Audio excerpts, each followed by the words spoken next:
Dans une vidéo postée sur Telegram, le Premier ministre Netanyahou expose son plan pour faire plier le Hamas en l'empêchant de piller l'aide humanitaire.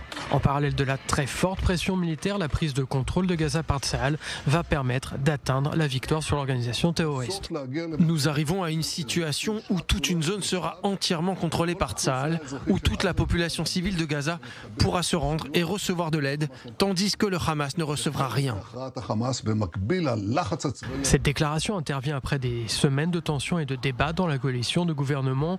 Longtemps, l'aile la plus à droite a refusé de voter au sein du cabinet de sécurité la reprise des livraisons d'aide humanitaire. La pression américaine a changé la donne. La Maison-Blanche trace une ligne rouge.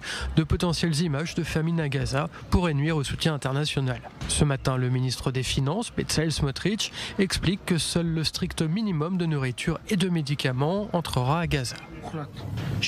Pour le dire clairement, aucune aide ne sera accordée au Hamas. Point final. Quiconque prétend le contraire répand des mensonges. C'est moi qui ai demandé que l'on mette fin à la politique imprudente, consistant à envoyer des milliers de camions qui ont été saisis par le Hamas, monnayés et utilisés pour soutenir leur régime. J'ai lancé un plan alternatif impliquant des entreprises civiles et je peux dire en toute responsabilité que le passé ne se répétera pas. Avant d'introduire la nouvelle méthode de distribution d'aide à la population civile par des contractuels américains, l'aide dès aujourd'hui est acheminée comme auparavant.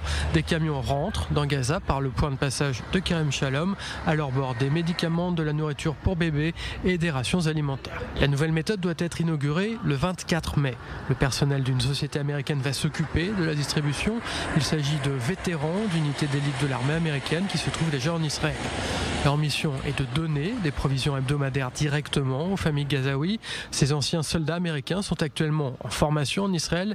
Ils ont une grande expérience des zones de combat dans le monde entier. Leur mission devrait prendre de l'ampleur au fur et à mesure que l'opération de Tsahal dans la bande de Gaza progressera. De nouveaux centres de distribution ouvriront.